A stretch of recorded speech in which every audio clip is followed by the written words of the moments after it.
Ski Categories 101, Start House Ski Buyer Guide. All mountain skis, big mountain skis, free ride skis, powder skis. There are so many types of skis today, it can be a little overwhelming when shopping for a new pair. Which skis are best for you? But with the right information, it can be that much more exciting. The variety means you'll be able to find just the right pair. So let's start going through some categories. As you go through from top to bottom, you'll progress from skis best for hard snow and groomers to skis best for powder and soft snow. All mountain skis. This is a catch-all category that everybody wants, but the truth is, all mountain means different things to different skiers. So this category is probably the most important to get right.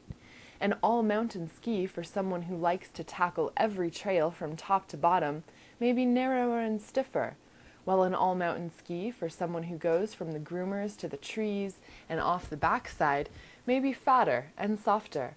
So let's make it a little easier, breaking all mountain skis down further.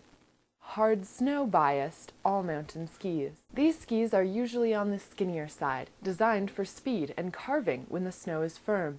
That usually means a width of 75 to 85 millimeters underfoot, a stiffer construction with some metal layup construction, and a deeper side cut. That all adds up to exceptional grip, stability, and a damp ride that doesn't chatter or flop around at speed. These generally have a full camber profile, though some tip rocker is making its way into the category. All those traits that pay off on the groomer can take their toll in mixed snow or soft snow conditions, however, making it harder to ski the bumps or trees. Example, Nordica Fire Aero 84 EDT or K2 Richter. 50/50 all mountain skis. These skis really try to be all things to all people, using a medium width, 85 to 90-ish millimeter underfoot, medium flex, and a blending of shapes that makes them a jack of all trades, but master of none. A little wider than the hard snow biased ski, a little softer, and may bring in some of the new rockered or tapered shapes to facilitate quick turning and float in soft snow. Example, Rossignol Experience 88 or Blizzard Magnum 8.5 Ti. Soft snow biased all mountain skis. Lighter, more nimble, and generally characterized as more playful compared to the firm snow ski's hard-charging attitude. These skis are usually wider, 90 to 100 millimeters underfoot, and a little softer still. Often this category loses the metal laminate and will bring in more rocker and taper to play in the powder, crud, bumps, and trees. They'll still dig into the groomers when you carve your way back to the bottom of the lift, and may have all the hard snow performance a Western skier needs. Example, Salmon Rocker 2 90 or Line Prophet 98. So you've got to set your priorities. Do you live for lighting the grooms on fire? Or do you dive into the trees looking for any leftover powder stash you can find? Do you ski in high snowfall areas out west? Or do you ski in the east? There will also be a few anomalies out there.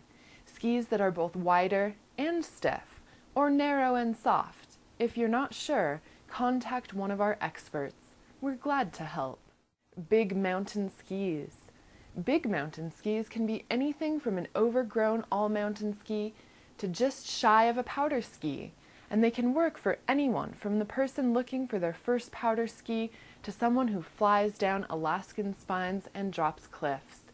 Here, we're getting into a 100 to 110 millimeter underfoot width range, and in most cases, at least a little rocker or taper to improve powder performance. Skiers who put in a lot of days out west may use these as their everyday skis, sacrificing some firm snow skiability for more versatility on the powder days they live for. There's also a great choice when the day may start off as a powder day, but as the snow gets chopped up by skiers, you find yourself wanting something more versatile than a pure powder ski. Many big mountain skis also tend to be a little stiffer than pure powder skis. Examples, Volkel Gotama or Armada TST. Powder skis. Here's a category that's definitely a ski in a multi-ski quiver. If you want a dedicated ski for those epic storm days, look at skis 110 millimeters and up underfoot, with plenty of rocker and maybe some taper to give you the float to plane through the powder and the surfy feel to slash turns in the soft stuff. There's nothing like one of the newer powder skis on a day with 18 inches or more. It's effortless and feels like flying. And unlike the first generations of this new category, they won't leave you stranded if you come across some firmer snow. As the shapes become more refined, even the fattest skis can still tackle the tracked-out final stretch back to the chairlift. But you won't want to rail groomers on them all day. Examples: Volko Shiro or K2 Side Seth. Helpful terms: flex. When we talk about softer or stiffer, we're talking about the ski's flex. Overall flex, or tip-to-tail flex, is generally a matter of preference and what you want to do with the skis. A stiffer ski requires more weight or strength to bend through a turn, but they won't wash out or chatter at high speed. Softer flex will easily bend and quickly turn in bumps, variable snow, or powder, making the ski more playful and more forgiving, but won't give the edge hold of a firmer ski on icy snow. Torsional flex refers to the tendency for the ski to twist when you're going up on edge. Less torsional flex is good for railing high-speed turns. More is better for those who butter their turns, sliding the ski tails around. Dampness.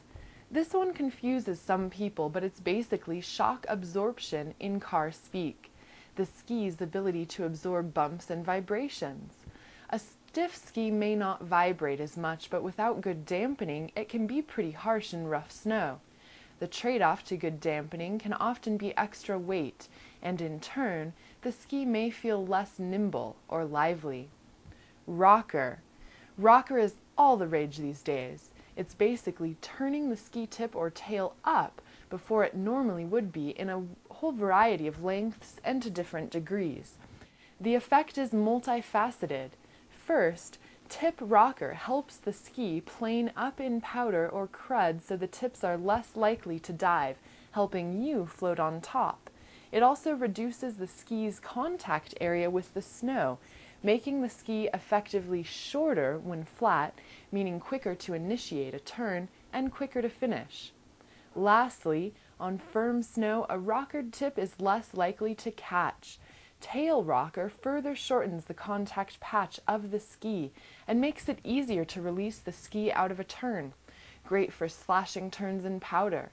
Some skis have continuous rocker from tip to tail, making them really pivoty and surfy in soft snow.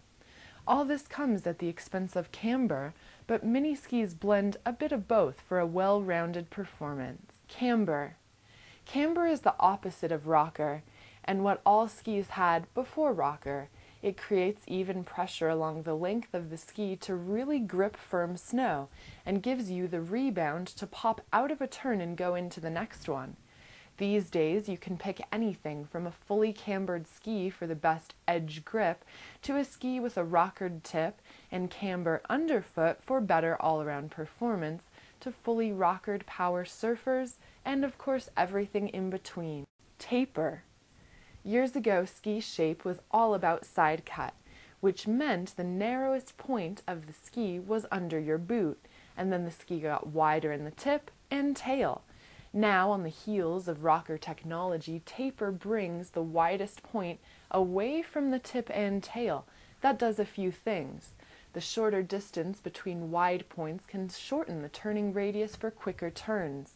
It can keep the tip of the ski from hooking in variable snow, instead efficiently cutting through deep snow, and it can lighten the tip and tail for a quick, easy to pivot feeling. Still have questions? Contact our Start House experts. We're here to help.